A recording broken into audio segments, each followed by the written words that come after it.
নমস্কাৰ প্ৰিয় দৰ্শক ভূত ভৱিষ্যত আমাৰ এই বিশেষ অনুষ্ঠানলৈ সকলোকে স্বাগতম জনাইছো ভূত ভৱিষ্যত আমি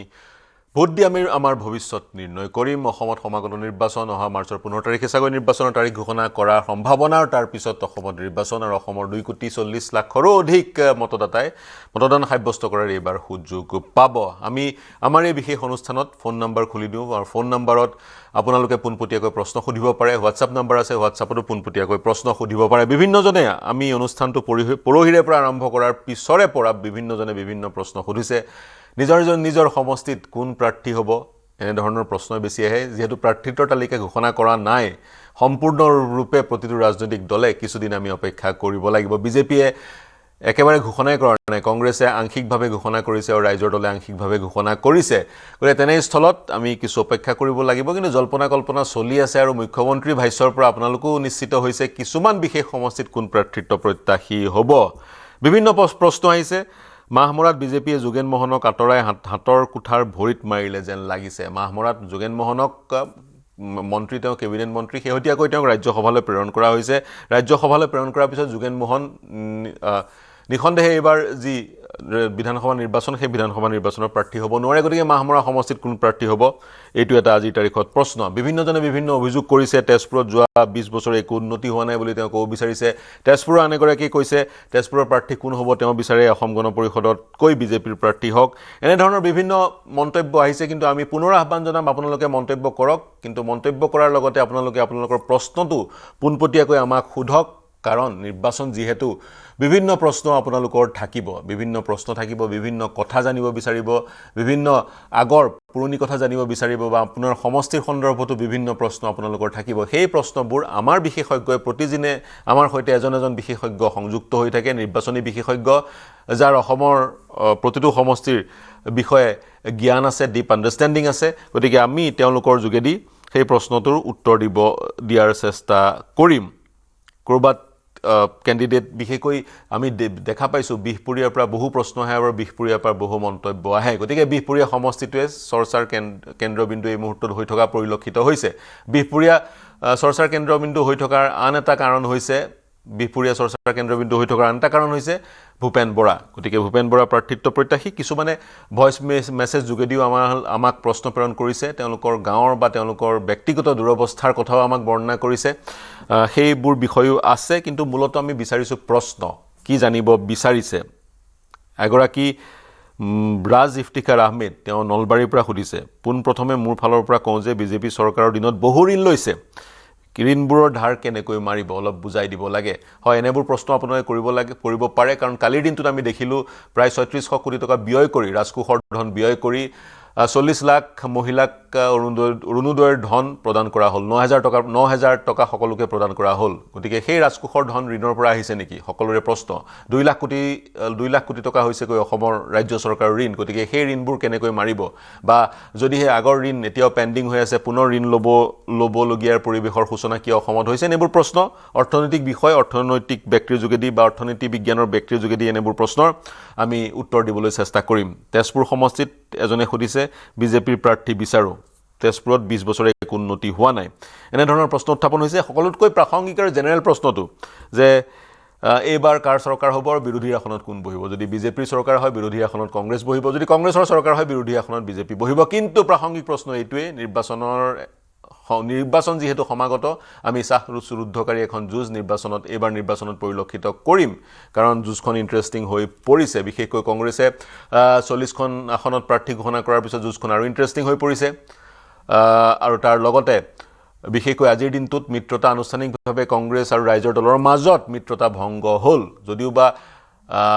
ঢিং বা আন কেইটামান সমষ্টিৰ অজুহাতত মিত্ৰতা ভংগ কৰা হ'ল কিন্তু পৰিকল্পিতভাৱে এই মিত্ৰতা ভংগ কৰা হৈছে বুলি বিভিন্নজনে ক'ব খোজে বা কংগ্ৰেছৰো ভিতৰুৱা সূত্ৰই আমাক জনাইছে ৰাইজৰ দলৰো ভিতৰুৱা সূত্ৰই আমাক জনাইছে দুইটা পাৰ্টিৰে একাংশ শীৰ্ষ নেতৃত্বই এই মিত্ৰতাটো হোৱাটো বিচৰা নাছিলে কিছুদিন তেওঁলোকে ড্ৰেগ কৰিলে তাৰপিছত যেতিয়া উচিত সময় আহিল তেওঁলোকে মিত্ৰতাটো ভংগ কৰিলে প্ৰথমতে অখিল গগৈৰ যোগেদি ভংগ হ'ল তাৰপিছত গৌৰৱ গগৈ আনুষ্ঠানিকভাৱে সেই মিত্ৰতা ভংগ কৰিলে এতিয়া মিত্ৰতা ভংগ কৰাৰ পিছত যিহেতু কংগ্ৰেছ আৰু ৰাইজৰ দল আপাতত সংখ্যালঘু সমষ্টিসমূহত তেওঁ দুইটা দলেই সক্ৰিয় তেনেস্থলত দুইটা দলৰ যদি প্ৰাৰ্থী থাকে সংখ্যালঘু অধ্যুষিত অঞ্চলসমূহত তেতিয়া AIUDF লাভান্বিত হ'ব নেকি এইটো এই মুহূৰ্তৰ প্ৰাসংগিক প্ৰশ্ন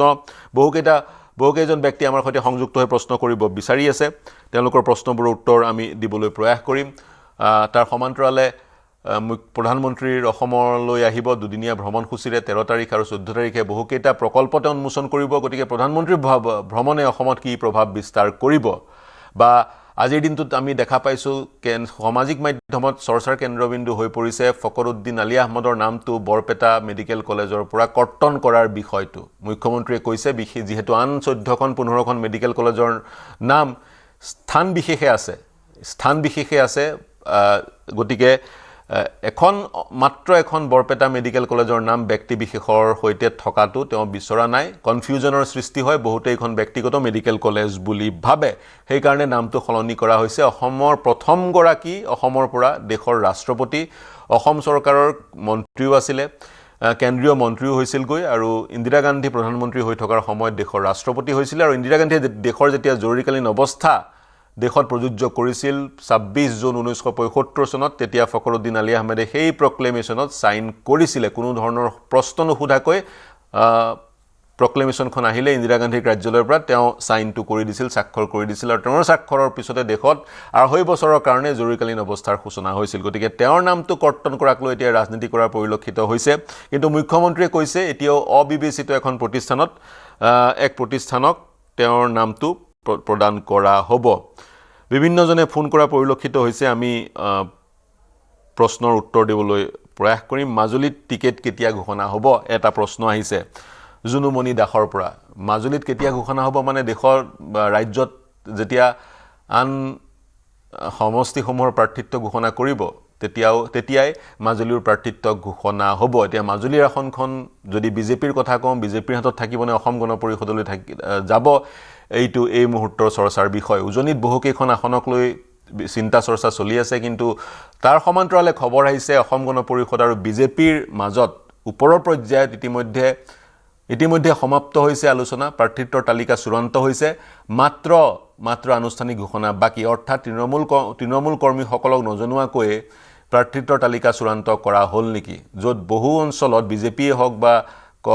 অসম গণ পৰিষদেই হওক তৃণমূল কংগ্ৰেছ খুবত ফাটি পৰিছে ক্ষমা কৰিব তৃণমূল কৰ্মীসকল খুবত ফাটি পৰিছে তেওঁলোকে নিজৰ দলৰ প্ৰাৰ্থী বিচাৰিছে য'ত তেওঁলোকে শুনি আছে তেওঁলোকৰ সমষ্টিটো আন দললৈ মৃত দললৈ যাব গতিকে তেনে ধৰণৰ ঘটনাবোৰ হৈছে খুৱাং সমষ্টিৰ কথাও চৰ্চালৈ আহিছে খুৱাং সমষ্টিও অসম গণ পৰিষদক দিয়া হ'ব নেকি বা ইতিমধ্যে প্ৰদীপ হাজৰিকাক শিৱসাগৰ প্ৰক্ষেপ কৰাৰ খবৰ আমি ইতিমধ্যে জনাইছোৱেই গতিকে শিৱসাগৰৰ মূল যুঁজখন প্ৰদীপ হাজৰিকা বনাম গৌৰৱ গগৈ হ'ব নেকি এনেবোৰ প্ৰশ্ন প্ৰাসংগিক সকলো প্ৰশ্নৰ উত্তৰ আমাৰ হাতত নাই কাৰণ সময় হোৱা নাই এতিয়া নিৰ্বাচনৰ তাৰিখ কেতিয়া ঘোষণা কৰিব সেই প্ৰশ্নৰ উত্তৰ আমাৰ হাতত নাই নিৰ্বাচন আয়োগে 15 তাৰিখে নিৰ্বাচনৰ তাৰিখ ঘোষণা কৰাৰ সম্ভাৱনা আছে কাৰণ নিৰ্বাচন আয়োগে অনুষ্ঠিত কৰিব নিৰ্বাচন 4 ৰাজ্য আৰু এক কেন্দ্ৰীয় শাসিত অঞ্চলত তাৰে এখন হৈছে অসম গতিকে ইতিমধ্যে নিৰ্বাচন আয়োগৰ ফুল কমিটিয়ে গোটেইকেইখন ৰাজ্য আৰু কেন্দ্ৰীয় শাসিত অঞ্চল 4 ৰাজ্য আৰু কেন্দ্ৰীয় শাসিত এখন অঞ্চল ভ্ৰমণ সম্পূৰ্ণ কৰিছে শেহতীয়াকৈ শেষৰখন ৰাজ্য পশ্চিম বংগত ভ্ৰমণ সম্পূৰ্ণ কৰি 10 মাৰ্চ তাৰিখে সংবাদমেল সম্বোধন কৰিছে গতিকে ৰাজ্য ভিত্তিত নিৰ্বাচন আয়োগৰ সকলো প্ৰস্তুতি সম্পন্ন হৈছে আৰু কিছু কথা চালিজাৰি চাবলগীয়া হৈছে তেওঁলোকে আৰু তাৰ পিছতে মাৰ্চৰ 15 তাৰিখে সম্ভৱতঃ নিৰ্বাচনৰ তাৰিখ তেওঁলোকে ঘোষণা কৰিব বিশেষকৈ দেৰি হোৱাৰ কাৰণটো হৈছে পশ্চিম বংগত চলিত SIR চূড়ান্ত এখন তালিকা যোৱা ফেব্ৰুৱাৰী 28 তাৰিখে প্ৰকাশ পালে কিন্তু সাপ্লিমেণ্টাৰী বহুকেইখন তালিকা প্ৰকাশ কৰাৰ ইতিমধ্যে নিৰ্দেশ উচ্চতম ন্যায়ালয়ে দিছে যাৰ পৰিপ্ৰেক্ষিতত তাৰিখ বিলম্ব হৈছে গতিকে তেনে ক্ষেত্ৰত যিহেতু পশ্চিম বংগৰ নিৰ্বাচন আন কেইখন ৰাজ্যৰ সৈতে পাতিব লাগিব গতিকে মাৰ্চৰ 15 তাৰিখে নিৰ্বাচনৰ তাৰিখ যদি ঘোষণা কৰে তেতিয়া অসমত সকলোৱে কৈ আছে বিহুৰ আগে বা সকলোৱে বিচাৰিছে ৰাজনৈতিক দলসমূহে বিচাৰিছে বিহুৰ আগে এটা পৰ্যায়ত অসমৰ 126টা সমষ্টিৰ নিৰ্বাচন সম্পন্ন হওক গতিকে যদি বিহুৰ আগেই হয় 9 তাৰিখ বুলি ধৰি ল'ব পাৰে আপোনালোকে কিন্তু তাৰতম্য হ'ব পাৰে পুনৰ কৈছোঁ কেভিয়েট দিছোঁ তাৰতম্য হ'ব পাৰে আৰু ইতিমধ্যে আপোনালোকে জানেই বদৰুদ্দিন আজমলৰ দলটোৱে তাৰিখ 9টা সমষ্টিত প্ৰাৰ্থী ঘোষণা কৰিছে ৰাইজৰ দলে ঘোষণা কৰিছে আংশিকভাৱে আৰু কংগ্ৰেছে ঘোষণা কৰিছে গতিকে তেনেস্থলত সেই ঘোষণা কৰা প্ৰাৰ্থী তালিকা আপোনালোকৰ হাতত আছে ইয়াৰ বাদে চূড়ান্ত যিহেতু আন প্ৰাৰ্থীসমূহ হোৱা নাই গতিকে এই মুহূৰ্তত কোনে ক'ত প্ৰাৰ্থিত্ব পাব সেই কথা চূড়ান্তকৈ কৈ দিয়া অৱস্থাত আমি নোৱাৰোঁ এটা প্ৰশ্ন আহিছে তেওঁ সুধিছে নগাঁৱত ইলেকশ্যনৰ ডেট নগাঁৱত আন স্থানসমূহৰ লগতে নগাঁৱতো একেলগে নিৰ্বাচন হ'ব যদি এটা পৰ্যায়তে হয় গোটেই অসমত একেলগে নিৰ্বাচন হ'ব যদিহে যোৱা 2021 সদৃশ তিনিটা পৰ্যায়ত হয় তেতিয়া মাজৰটো পৰ্যায়ত বা যিহেতু ব্ৰহ্মপুত্ৰ উপত্যকাত নগাঁও অৱস্থিত গতিকে তেনেস্থলত নগাঁৱত বিহুৰ আগত নিৰ্বাচন হোৱাৰ পূৰ্ণ সম্ভাৱনা আছে গতিকে এনেধৰণৰ প্ৰশ্নবোৰ আপোনালোকৰ পৰা আহিছে আমি কিছু যদি কোনোবাই যদি ফোন লাইনৰ যোগেদি আমাক প্ৰশ্ন কৰিব বিচাৰে সেই প্ৰশ্নবোৰ ল'ম আৰু যদিহে আমাৰ সৈতে এক্সপাৰ্ট সংযুক্ত হৈছে তেওঁৰ সৈতে কথা পাতৰো আমি চেষ্টা চলাম প্ৰিয় দৰ্শক নিৰ্বাচন যেতিয়া আহে তেতিয়া বিভিন্ন প্ৰশ্ন উত্থাপিত হয় এইবাৰ নিৰ্বাচনত মূল বিষয় কি হ'ব আপোনালোকৰ বহুতে প্ৰশ্ন সুধিছে এইবাৰ অভিনৱ পংকজ বৰবৰা আমাৰ সৈতে সংযুক্ত হৈ আছে ৰাজনৈতিক বিশ্লেষক তেওঁ আমাৰ সৈতে এক্সপাৰ্ট হৈ আহিছে আজি আমাৰ সৈতে সংযুক্ত হৈ আছে অভিনৱ পংকজ বৰবৰা আপোনাক স্বাগতম জনাইছোঁ আমাৰ সৈতে সংযুক্ত হোৱাৰ কাৰণে এই অনুষ্ঠানটো আমাৰ নতুন অনুষ্ঠান এক ধৰণৰ নতুন এক্সপেৰিমেণ্ট য'ত আমি ৰাইজৰ বিভিন্ন প্ৰশ্ন লওঁ ৰাইজৰ বিভিন্ন প্ৰশ্ন থাকে নিৰ্বাচনক লৈ সেই প্ৰশ্নবোৰ লওঁ কিছুমান প্ৰশ্নৰ উত্তৰ দিব নোৱাৰি যদি তেওঁলোকে সোধে নিৰ্বাচন কেতিয়া অনুষ্ঠিত হ'ব সেই প্ৰশ্নৰ উত্তৰ আমাৰ হাতত নাই ইলেকশ্যন কমিশ্যনে যেতিয়া ঘোষণা কৰিব তেতিয়া দিব কিছু লোকে সুধিছে সোধা আমি পৰিলক্ষিত কৰিছোঁ ৰাইজৰ দল আৰু কংগ্ৰেছৰ মিত্ৰতা ভংগ হোৱাৰ ফলত লাভান্বিত কোন হ'ব আপুনি কি ভাবে লাভান্বিত AIUDF হ'ব নেকি যদি সমষ্টি ৱাইজ আমি বিশ্লেষণ কৰিব বিচাৰোঁ তেতিয়া আপুনি কি বুলি ক'ব প্ৰথমতে আজি মোক ইয়াত আপোনালোকৰ এইটো নতুন অনুষ্ঠানত নিমন্ত্ৰণ জনোৱাৰ বাবে মই আপোনালোকৰ আগত কৃতজ্ঞ আৰু মই আশা কৰিছোঁ মোৰ মানে মাতটো ঠিক ধৰণে আহি আছে সঠিকভাৱে আহি আছে কাৰণ কি মই য'ত আছোঁ মানে অলপ ইণ্টাৰনেটৰ অলপ ইছ্যু হৈ আছে চ' যদি অলপ অসুবিধা পায় তেতিয়া মোক ক্ষমা কৰিব আপুনি চোৱা যোনটো আজি এই মুহূৰ্তত অসমত যদি এটা একদম জ্বলন্ত বিষয় য'ত সকলো যোনে ৰাজনীতিৰ কথা বতৰা পাতে ৰাজনীতিৰ ওপৰত চৰ্চা কৰে তেওঁলোকৰ যদি এটা মূল বিষয় যোনটোৰ ওপৰত তেওঁলোকে কথা পাতি আছে এইটো হৈছে কি এই বিৰোধী দলসমূহে গোটেইকেইটা দলসমূহ একেলগে আহিব পাৰিবনে আৰু এতিয়া আজি ৰাতিপুৱা যোনটো আমি দেখিছোঁ গৌৰৱ গগৈৰ টুইটৰ পিছত এতিয়া গোটেই প্ৰশ্নটো গুচি গ'ল কি এতিয়া ৰাইজৰ দল আৰু কংগ্ৰেছৰ যদি সঁচা অৰ্থত যদি মিত্ৰতা নহয় তেনেহ'লে কি ধৰণৰ আমি কিছুমান মানে ইলেকশ্যনত আমি কি ধৰণৰ তাৰে কিছুমান দেখা পাব পাৰো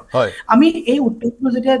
দিবলৈ সময়ত মই অকমান বহলভাৱে দুটা কথা মানে ক'ব বিচাৰো আপুনি যদি আমি এলায়েন্সৰ এফেক্ট সেইটো কেনেকুৱা ধৰণৰ হ'ব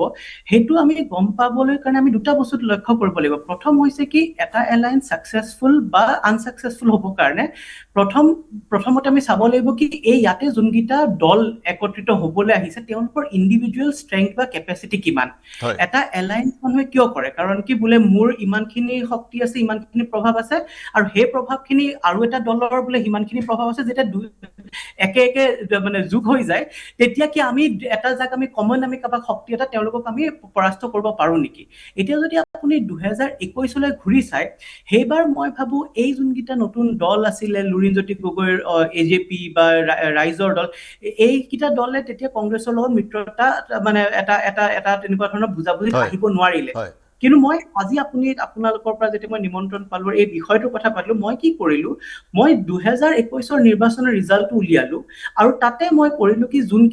যোনবোৰ সমষ্টি বিজেপিয়ে জিকিছিলে 2021 সেই গোটেই সমষ্টি সমূহত দ্বিতীয় স্থানত যোনটো দল বা যোন প্ৰাৰ্থী হৈছিলে তেওঁলোকৰ ভোট আৰু তৃতীয় স্থানৰ যোন দল বা প্ৰাৰ্থীয়ে যিমানখিনি ভোট পাইছিলে সেইকেইটা যোগ কৰি দিলো মানে বেসিক্যালি ফাৰ্স্ট ৰানাৰ আপ আৰু সেকেন্ড ৰানাৰ আপৰ ভোটকেইটা যেতিয়া যোগ কৰি দিলো আপুনি চাব কেনেকুৱা ধৰণৰ এটা আমি ইন্টাৰেষ্টিং আমি ৰিজাল্ট পাওঁ এনডিএ য'ত লাষ্ট টাইম 75 টা সিট আছিলে যদি এই তিনটা নতুন দলকেইটাৰ লগত কংগ্ৰেছ এটা এলায়েন্সত থাকিলেহেঁতেন আপুনি বিশ্বাস কৰিব এনডিএ 16টা সিট তেতিয়া হাৰিবলগীয়া হ'লহেঁতেন। তাৰমানে তেওঁলোকৰ 75-ৰ পৰা তেওঁলোকৰ নম্বৰটো নামি আহি পেলাই অকল 59টা চিট পালেহেঁতেন। আৰু যদি আমি বিজেপিৰ ক্ষেত্ৰতে চাওক আপুনি লাষ্ট টাইম যদি আপোনাৰ মনত আছে 21 বিজেপি 60টা চিট লাভ কৰিছিলে, কিন্তু যোৱা বছৰ যদি এনেকুৱা ধৰণৰ এটা এলায়েন্স হ'লহেঁতেন তেতিয়া বিজেপিয়ে 60টা চিট পাইছে ন, 60টাৰ পৰা নামি আহি পেলাই তেওঁলোকে অকল 47টা চিট পালেহেঁতেন। আৰু অগপয়ো যদি আপুনি চাই 9টাৰ পৰা হেৰাই পেলাই নামি আহি পেলাই তেওঁলোকে 5টা চিট পালেহেঁতেন। চ' যোৱাবাৰ তেনেকুৱা ধৰণৰ এলায়েন্স বিজেপিক খন্তেকত পেলাবলৈ কাৰণে তেনেকুৱা ধৰণৰ এটা এলায়েন্স এটা মিত্ৰতাই এটা সফল হ'লহেঁতেন। কিন্তু তাৰ মানে এইটো নেকি কি এইবাৰো মিত্ৰতা নহ'লে বা মিত্ৰতা হ'লে তেনেকুৱা ধৰণৰ এটা আমি প্ৰদৰ্শন বিৰোধী পক্ষৰ পৰা দেখা পাৰো? মই যিমান দূৰ অসমত ঘূৰি আছো, অসমৰ উজনি বা নামনি অসমত যোৱা 1-1.5 মাহত ঘূৰিছো, এই ধৰণৰ যোৱা বছৰ যোনটো এই দুটা দলৰ কাৰণে প্ৰভাৱ দিলে। মই অকমান ৰখাইছো পংকজ,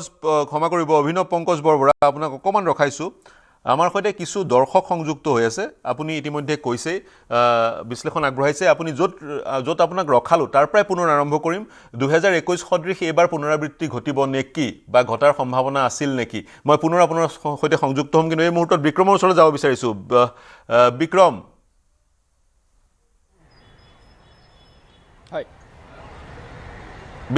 আপোনাৰ সৈতে কোন সংযুক্ত হৈ আছে, তেওঁলোকৰ প্ৰশ্ন কি? অভিনৱ আমাৰ সৈতে সংযুক্ত হৈ আছে এক্সপাৰ্ট হিচাপে, তেওঁ উত্তৰ দিবলৈ চেষ্টা কৰিব বা আমিও সেই প্ৰশ্নৰ হাত ধৰি দুটা কথা ক'ব বিচাৰিম। কোন আছে আপোনাৰ সৈতে? হয় হয় হয় আমাৰ সৈতে একেবাৰে গুৱাহাটীৰ সাধাৰণ লোক আছে, খাটি খোৱা লোক আছে, তেওঁলোকে ভোটদান কৰিব। দাদা, মই আপোনাৰ সৈতে কথা পাতিবলৈ চেষ্টা কৰিম। 5টা বছৰত আপোনালোকে কি পালে বা আপোনালোকৰ অভাৱ অভিযোগ কিবা আছে নেকি 5টা বছৰত, যিহেতু নিৰ্বাচন আকৌ আহি আছে? 5টা বছৰত কি পালে আপোনালোকে? বহুত কামেই হৈছে, ভাল কামেই হৈছে। এতিয়া আৰু কি কৰিব লগা আছে? তেওঁলোকে জানিব, যিখিনি কৰিব লগা আছে কৰিব। মানে এইবাৰ এতিয়া নিৰ্বাচনত যেতিয়া জিকিব, এতিয়া আকৌ এখন চৰকাৰ হ'ব, কিবা কৰিবলগীয়া থাকিব নাই আপোনালোকৰ সমষ্টিত? এইটো আচলতে মোৰ প্ৰপাৰ সমষ্টি নহয়, মোৰ হ'ল টিহু সমষ্টি। ইয়াত মই দোকানহে কৰোঁ। দিছপুৰতো বহুত কামেই হৈছে। মই ধন্যবাদ জনাইছোঁ। আৰু লোক আছে পাৰ্থ, আমাৰ সৈতে আৰু লোক, তেওঁলোকে খাটি খোৱা লোক সংযুক্ত হৈ আছে, মই কথা পাতিবলৈ চেষ্টা কৰিম। দাদা, দোকান দি আছে, 5টা বছৰ হ'ল, চৰকাৰ আকৌ আহি আছে, কেনেকুৱা কি হ'ল আপোনালোকৰ, কি পালে? চৰকাৰে যি কৰি আছে ভাল কৰি আছে কামবিলাক। অকণমান যদি ঘূৰি ঘূৰি দিব নাই, আচলতে সাধাৰণ লোকৰ প্ৰতিক্ৰিয়া, তেওঁলোকে হয় ঘূৰি দিয়ক নাই বিচাৰে। মই পুনৰ আপোনাৰ ওচৰলৈ আহিম যদি আৰু লোক সংযুক্ত হয়, কিবা প্ৰশ্ন সুধিব বিচাৰে তেওঁলোকৰ সৈতে আপুনি সংযোগ স্থাপন কৰিবলৈ চেষ্টা কৰক। যদি কোনোবা পদাচাৰী আছে বা কাৰোবাৰ যদি উৎসুকতা আছে কিবা কথা জানিবলৈ, মই আপোনাৰ ওচৰলৈ যাব বিচাৰিম। মই এটা বিশেষ কথা, বিক্ৰম আপুনিও সংযুক্ত হৈ থাকক, আপুনিও এই মন্তব্য কৰিব পাৰিব যদি কিবা সংযোজন ঘটাব বিচাৰে। অভিনৱে কৈ আছিলে যে যোৱাবেলি যদিহে ৰাইজৰ দল অসম জাতীয় পৰিষদৰ কংগ্ৰেছৰ মিত্ৰতা হ'ল হয়, তেতিয়া বিজেপিৰ আসনৰ সংখ্যা কমি 47 হ'ল হয়, 60ৰ পৰা 47 হ'ল হয়, অসম গণ পৰিষদৰ আসনৰ সংখ্যা কমি 9ৰ পৰা 5 হ'ল হয়। গতিকে তেতিয়া চাগৈ চিনটো পৃথক হ'ল হয়। কিন্তু সেই এনেধৰণৰ অনুৰূপ ধৰণৰ এখন ছবি এইবাৰো আমি দেখা পালোহেঁতেন নেকি যদিহে মিত্ৰতা হ'ল হয়? ইতিমধ্যে আংশিকভাৱে সেই মিত্ৰতা হৈছে, অসম জাতীয় পৰিষদ, কংগ্ৰেছ ইত্যাদি ইত্যাদিৰ মিত্ৰতা হৈছে, কিন্তু ৰাইজৰ দলৰ হোৱা নাই। অভিনৱ, কৈ আছো কি এইবাৰ কিন্তু অলপ পৰিস্থিতিটো ব্যতিক্ৰম। কাৰণ কি আপুনি চাব, যোৱা বছৰ যেতিয়া এই দুটা দল গঠন হৈছিলে, গোটেই বেকগ্ৰাউণ্ডটো আছিলে যোনটো কা আন্দোলন হৈছিলে, তাৰ পিছত গোটেই অসমীয়া ভোট, যিমানখিনি অসমীয়া মানুহ যোনখিনি আগতে উজনি অসমত ক'ৰবাত নহয় ক'ৰবাত বিজেপিক ভোট দিছিলে, বহুতখিনি তেনেকুৱা মানুহ ঘূৰি পেলাই এই নতুন দল বা নতুন ৰাজনীতিৰ প্ৰতি অলপ আকৰ্ষণ, তেওঁলোকৰ আকৰ্ষণ বাঢ়িছিলে। সেইবাবে সেই দল দুয়োটাৰে যদি আপুনি চাই, উজনি অসমত বহুতকেইটা সমষ্টিত তেওঁলোকে দ্বিতীয় স্থান লাভ কৰিব পৰা নাছিলে, কিন্তু তৃতীয় স্থানতো তেওঁলোকে বিশেষ ভোট লাভ কৰিছিলে। কিন্তু যোৱা 5টা বছৰত এই দলকেইটা যি ধৰণে গঢ় ল'ব লাগিছিলে, ঠিক তেনেধৰণৰ মই তেনেকুৱা ধৰণৰ এটা অনুভৱ নকৰো কি তেওঁলোকে তেনেকে দলকেইটা গঢ় ল'বলৈ পাৰিলে। আৰু একেসময়তে যদি আপুনি চাই, আজি ৰাইজৰ দলৰ মেইন যুঁজটো ক'ত হৈছে? তেওঁলোকে এনেকুৱা নহয় কি এলায়েন্সটোত ক'ৰবাৰ হিন্দু চিট কেইটামান কংগ্ৰেছৰ বা বিৰোধী পক্ষলৈ লৈ আনিব। তেওঁলোকৰো যুঁজটো হৈছে কি কেনেকে মুছলমান ভোটকেইটা, তেওঁলোক যোনকেইটা যোনে খেলে হয় ললো আপোনাৰ পইণ্টটো মই আপোনাৰ পইণ্টটো ললো যি ধৰণে হয় অভিনৱ যি ধৰণে গ্ৰ' এজন দৰ্শকে প্ৰশ্ন কৰিব বিচাৰিছে যি ধৰণে এই দলকেইটা গ্ৰ' হ'ব লাগিছিল যোৱা 5টা বছৰে গ্ৰ' হোৱা আপুনি পৰিলক্ষিত নকৰিলে কিন্তু যোৱাবাৰ যদিহে মিত্ৰতা হ'ল হয় পৃথক চাগৈ ফলাফল আমি পৰিলক্ষিত কৰিব পাৰিলোঁ হয় গতিকে যোৱাবাৰৰ ৰিপিটেশ্যন এবাৰ হ'বনে নাই সেয়া লক্ষণীয় হ'ব এজন দৰ্শকে এটা প্ৰশ্ন সুধিব বিচাৰিছে নমস্কাৰ কি প্ৰশ্ন আপোনাৰ ক'ৰ পৰা কৰিছে নাম কি জানিব বিচাৰিম আৰু প্ৰশ্নটো কৰক হয় হয় মই মধুসূদন হাজৰিকাই ক'লো এই বিহপুৰীয়াৰ পৰা মানে আমাৰ এতিয়া ইয়াতে ৰাম ভূঞাও আছে কংগ্ৰেছৰ আৰু বিজেপি এতিয়া কাক দিয়ে এতিয়া তাকে লৈ মানে আমাৰ ৰাইজ বিভ্ৰান্ত এতিয়া কিবা আপোনালোকে গম পায় নেকি বিজেপিৰ ফালৰ পৰা এনে কাক দিব হয় বিহপুৰীয়া সমষ্টিটো চৰ্চাৰ কেন্দ্ৰবিন্দু হৈ আছে মই আৰম্ভণিতে কৈছিলোঁ অভিনৱ বিহপুৰীয়া সমষ্টিটোৰ প্ৰসংগটোলৈ আহোঁ বিহপুৰীয়া সমষ্টিত চৰ্চাৰ কেন্দ্ৰবিন্দু হৈ পৰিছে কাৰণ বিহপুৰীয়া সমষ্টিটো আছিলে ভূপেন বৰা দুবাৰকৈ বিধায়ক আৰু ভূপেন বৰা এবাৰ কংগ্ৰেছৰ পৰা বিজেপিলৈ গৈছে এতিয়া ভূপেন বৰা বিজেপিৰ কাৰণে এছেট নে লাইবিলিটি আপুনি কি কয় ক্ষমা কৰিব অভিনৱ চবতকে তাতে জমনি হৈছে কি আজি কংগ্ৰেছৰ পৰা সেই সমষ্টিত খেলিব ৰাম ভূঞাই এতিয়া হৈছে কি যেতিয়া ভূপেন বৰা সভাপতি আছিলে যিমান দূৰ আমি শুনিছিলো ৰাম ভূঞাকো আকৌ ভূপেন বৰাই নিজে আনিছিলে কাৰণ কি তেওঁ অংক কৰি আছিলে কি তেওঁ ৰঙা নদীত খেলিব সেইকাৰণে ৰাম ভূঞা যোন আজি কংগ্ৰেছৰ প্ৰাৰ্থী তেওঁ নিজে লৈ আনিছিলে সেই সমষ্টিটোৰ প্ৰাৰ্থী বনাবৰ কাৰণে আগতে তেওঁৰ লগত বহুত ভাল ঘনিষ্ঠ সম্পৰ্ক আছিলে দুয়োৰে এতিয়া হৈছে কি তাতে যদি আপুনি চাই এছেট নে লাইবিলিটি ভূপেন বৰা এছেট নে লাইবিলিটি আনসাৰটো সংযোগ বিচ্ছিন্ন হৈছে পুনৰ সংযোগ স্থাপন প্ৰশ্নটোৰ উত্তৰ দিওঁতে আমি এইটো মন কৰিব লাগিব কি অমিয় যদি আপোনালোকৰ খেলুৱাই আকৌ যদি বিলিটি কাৰণ কি আমি যেতিয়া মানে নৰ্থ বেংকত আমি যেতিয়া ঘূৰিছিলো এতিয়া আপুনি লখিমপুৰ চওক ৰঙা নদী চওক গহপুৰলৈ আহে গোটেইখিনি জায়গাত গোটেই অঞ্চলটোত আপুনি চাই এইটো বিজেপিৰ একদম অতি তেওঁলোকৰ এটা ষ্ট্ৰং হল মানে এটা বেল্ট হয় আৰু এই গোটেই বেল্টটো যদি এটা জায়গা য'ত মই বিশেষভাৱে বিজেপিৰ বিৰুদ্ধে এণ্টি ইনকামবেঞ্চি নটিচ কৰিছিলো সেইটো কিন্তু বিহপুৰীয়া আৰু সেইটো কিন্তু মানে সেই এণ্টি ইনকামবেঞ্চিৰ মূল কেন্দ্ৰবিন্দু আছিলে আপোনাৰ অমিয় ভূঞা সো ক'বাত নহয় ক'বাত মই ভাবো কি অমিয় ভূঞা যিয়ে হয় মানে তাতে আৰু বেলেগ কোনবা আছিলে যেনেকে সিএমৰ মানে একদম ঘনিষ্ঠ ৰঞ্জিত ভট্টাচাৰ্যও আছিলে মানে টিকেটৰ দৌৰত কিন্তু অমিয় ভূঞাক যদি টিকেটটো নিদিয়ে তেতিয়া এটলিষ্ট লোকেল এণ্টি ইনকামবেঞ্চি যিমানখিনি আছে অলপ হ'লেও সেই লোকেল এণ্টি ইনকামবেঞ্চি মানুহৰ মনৰ পৰা গুচাবলৈ কাৰণে সহায় হ'ব হা এক নম্বৰ কথা দ্বিতীয়তে এইটো কথা আমি মনত ৰাখিব লাগিব কি ভূপেন বৰা যেতিয়া কংগ্ৰেছলৈ গুচি গ'ল কংগ্ৰেছৰ পৰা বিজেপিলৈ আহিলে যদিও পুৰণা মোৰ চিনিয়ৰ যিমানখিনি কংগ্ৰেছৰ কৰ্মীসকল বহুতখিনি ভূপেন বৰাৰ লগত গুচি আহিছে কিন্তু যোনখিনি ডেকা চাম যিমানখিনি ভূপেন বৰা মানে কংগ্ৰেছৰ কৰ্মী আছিলে কংগ্ৰেছৰ নেতা আছিলে সেইখিনি মানুহ কিন্তু এতিয়াও ৰাম ভূঞাৰ কাৰণে লাগি আছে আৰু তৃতীয়তে আমি চাব লাগিব কি যোৱা বছৰো যদি আপুনি সমষ্টিটোত চাই অকল 10,000 ভোটৰ ব্যৱধানতহে মানে কংগ্ৰেছ হাৰিছিলে সো এই গোটেইখিনি আপুনি যদি ফিক্সাৰ আপুনি লগাই লয় আৰু এটো যদি চাই কি মানে ৰাম ভূঞাই যোৱা 6 মাহ মানৰ পৰা কিন্তু পুৰা কাৰণ কি কংগ্ৰেছৰ পিনৰ পৰা যেতিয়া ভূপেন বৰা সভাপতি আছিল তেওঁ গ্ৰীণ লাইট দি থৈ দিছিলে কি আপুনি লাগি থাকিবলৈ সমষ্টিটোত সো তেওঁ বহুত সময়ৰ পৰা লাগি আছে সেইকাৰণে কোন জিকে কোন নিজিকে নাজানো সেইটো সময়ে ক'ব কিন্তু এটো হয় কি যদি মানে অমিয় ভূঞাক গুচাই পেলাই বেলেগ এজনক আনে মই ভাবো সেইটো ঠিকে এটা সিদ্ধান্ত হ'ব বিজেপি অমিয় ভূঞাক আঁতৰাই যদি অমিয় ধৰি ললো হাইপোথেটিক্যালি অমিয় ভূঞা কাটৰাই যদি ভূপেন বৰাক প্ৰক্ষেপ কৰা হ'ল যুজখন ৰাম নাৰায়ণ ভূঞা বনাম ভূপেন বৰা হ'ব গতিকে সেই যুজখন ইন্টাৰেষ্টিং হ'ব নহয় জানো মানে তেতিয়া আমি বিৰাট ইন্টাৰেষ্টিং কন্টেষ্ট এখন দেখা পাম কিন্তু যদি অমিয় ভূঞা ভাৰ্চেছ নাৰায়ণ ভূঞা হয় তেতিয়া কিন্তু মোৰ মানে মনে এইটো কয় কি চাগে অলৰেডি নাৰায়ণ ভূঞা চাগে জিকাৰ বেছি সম্ভাৱনা হয় নাৰায়ণ ভূঞাৰ জয়ী হোৱাৰ পথ প্ৰশস্ত হ'ব হয় এটা ফোন আছে এটা ফোনটো লৈ ল'ব বিচাৰিম নমস্কাৰ ক'ৰ পৰা কৈছে কি নাম আৰু আপোনাৰ প্ৰশ্নটো হয় নমস্কাৰ মই তিয়ক সমষ্টিৰ পৰা বিতুপন বৰাই ক'লো হয় বিতুপন বৰা কওক এটা কথা আপোনালোকৰ পৰা জানিব বিচাৰিছো আপোনালোকৰ লগত যেহেতু আমি এক্সপাৰ্ট দেখিছো তিয়ক সমষ্টিটোত অগপৰ বিধায়ক আছিল আৰু এইবাৰ বিজেপিক সমষ্টিটো দিব বুলি আমি আপোনালোকৰ সংবাদ মাধ্যমতে খবৰ দেখিছো এতিয়া তিয়ক সমষ্টিটো বিজেপিক দিলে এইবাৰ হ'ব চাগে যেহেতু পূৰ্বৰ যিটো তিয়ক সমষ্টি আছিল পূৰ্বৰ তিয়ক সমষ্টিটো হেৰাই গ'ল হয় প্ৰশ্নটো মই লৈ যাম তিয়ক সমষ্টিৰ কথা তিয়কো এটা অন্যতম চৰ্চাত থকা সমষ্টি সেই টিয়ক সমষ্টিটো অন্যতম চৰ্চাত থকা সমষ্টি কালিও আমি টিয়কৰ কথা পাতিছিলোঁ কালিও টিয়কৰ প্ৰশ্ন আমাৰ হাতলৈ আহিছিলে টিয়ক সমষ্টিটোত ইতিমধ্যে কংগ্ৰেছে প্ৰাৰ্থিত্ব প্ৰক্ষেপ কৰিছে আৰু সেই টিয়ক সমষ্টিটো এই মুহূৰ্তলৈকে বিজেপি অগপক দিয়াৰ পূৰ্ণ সম্ভাৱনা আছে টিয়ক সমষ্টিটো অসম গণ পৰিষদৰ দুৰ্গ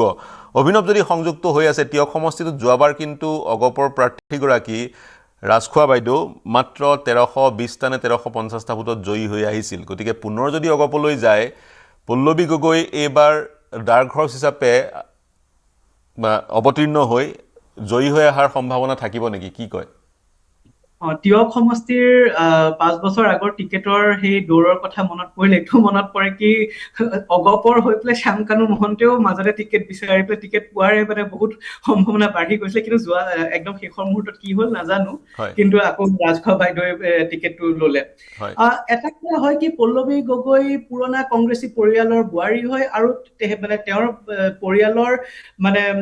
পৰিয়ালৰ যোনটো কংগ্ৰেছৰ মানে লগত তেওঁৰ সম্পৰ্ক সেইটোৰ বাহিৰেও তেওঁ এজ এ লিডাৰ কিন্তু গোটেই সমষ্টিটোৰ লগত তেওঁ একদম মানে অতি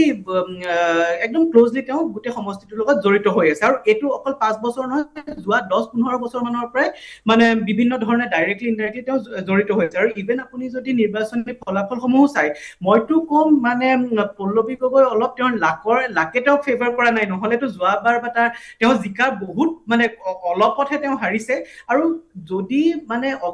অগপৰ হাততো থাকে কিন্তু যদি প্ৰাৰ্থী সলাবই লাগিব এই সমষ্টিটো আকৌ ৰাজখোৱা বাইদেউকে তেওঁলোকে দিয়ে তেতিয়াতো মই ভাবো এবাৰ পল্লৱী গগৈ জিকাটো অলমোষ্ট নিশ্চিত হৈ যাব কাৰণ কি ৰাজখোৱা বাইদেউৰ অলপ স্বাস্থ্যজনিত কাৰণৰ শংকাৰ বহুত তাৰ সমষ্টিবাসীয়ে হয় ৰেণুপম ৰাজখোৱাৰ স্বাস্থ্যজনিত কিছু ইছ্যুজ আছে গতিকে কংগ্ৰেছ সেই সমষ্টিটোত এই মুহূৰ্তত এডভান্টেজেছ পজিশ্যনত থকা যেন লাগিছে যিহেতু বংশবাদৰ প্ৰসংগটো আহিছে মই আপোনাক কেইটামান প্ৰশ্ন সুধিম ৰেপিড ফায়াৰ সদৃশে ধৰি লওক চাওক বংশবাদৰ যদি প্ৰশ্নটো কৰা হয় এটা পোনপটীয়া বংশবাদ আৰু এটা কম্পিটেন্সি হয় তেওঁ মন্ত্ৰীৰ পুত্ৰ কিন্তু সমান্তৰালে তেওঁ যোগ্য যে মই যদি কেইটামান নাম কওঁ যে কোনকেইটা আপোনাৰ কাৰণে আপুনি যোগ্য বুলি বিবেচিত কৰে কোনকেইটা বংশবাদ বুলি বিবেচনা কৰে আপোনাৰ পৰা জানিব বিচাৰিম এতিয়া পল্লৱী গগৈ ইতিমধ্যে আপুনি কৈছে যোগ্য নহয় জানো মইতো ভাবো তেওঁ যোগ্য কাৰণ কি যেতিয়া মানে 16ৰ পৰাই যদি আমি চাওঁ গোটেই উজনি অসমৰ গোটেই বেলটো যেতিয়া বিজেপিয়ে সুইপ কৰিছে আপুনি যদি ওচৰৰ সমষ্টিসমূহৰ ফলাফল চাই তাৰ সেই তেনেকুৱাৰ তুলনাত কিন্তু টিয়কত তেওঁ এটা ভাল ফাইট দিবলৈ কিন্তু সক্ষম হৈছে তাৰ দ্বিতীয়তে যদি মই কওঁ তানজিল নোকোৱাই ভাল আৰু কাৰণ কি মানে সেই গোটেই সমষ্টিটোত আৰু যদি কংগ্ৰেছৰ ইমান পুৰণা সমষ্টিত বেলেগ কোনো নোলালে তেতিয়া আৰু কি কম এইটো আৰু মানে কংগ্ৰেছেহে নিজে এইটো প্ৰাঞ্জল ঘাটুৱাৰ কি ক'ব এওঁলোকেতো অলৰেডি আপোনাৰ তেওঁলোকৰ পৰিয়াল বা দেউতাক মাক পুতেক এতিয়া চবে সকলোৱে খেলিছে আৰু এবাৰো মই নাভাবো তেওঁলোকৰ বিৰাট ভাল ফলাফল লাভ কৰিব পাৰিব প্ৰাঞ্জল ঘাটুৱাৰে সেইটো সমষ্টিত মাৰ্ঘেৰিটা বৰদলৈ প্ৰদ্যুৎ বৰদলৈ পুত্ৰ মানে যদি দলত মানে কি বুলি কওঁ এইটো মানে কি কম আৰু যদি দলত 1 বছৰ কাম কৰি পেলাই ধুনীয়াকে টিকেটটো পাই যায় আৰু দেউতাকে কয় কি তেওঁ দলত কাম কৰিছে সেইকাৰণে টিকেট পাইছে এইটোতো আৰু বংশবাদ নহয় কি হ'ব হয় অৰ্থাৎ আপুনি টিয়কৰ প্ৰিয় সমষ্টিৰ পল্লৱী গগৈৰ বাদে বাকী কেইজনক বংশবাদ বুলি ভাবে কিন্তু পল্লৱী যোৱা 2021ৰ যি ফলাফল কানে কান মাৰিহে জয়ী হৈ আহিছে অগপৰ প্ৰাৰ্থীগৰাকী গতিকে তেনেস্থলত তেওঁৰ যোগ্যতাও আছে বংশবাদেও চাগৈ তেওঁক সহায় কৰিছে এটা প্ৰশ্ন দৰ্শকৰ চাগৈ অন্তিমটো প্ৰশ্ন হ'ব স্বাগতম কোনে কৈছে প্ৰশ্নটো জনাওক হেল্ল' মই ধেমাজিৰ পৰা দুলেন গোহাঁয়ে কৈছো ধেমাজিত শেহতীয়াকৈ ৰাজনৈতিক পৰিৱেশটো যথেষ্ট গৰম হৈ পৰিছে আৰু যদি চাওঁ তেন্তে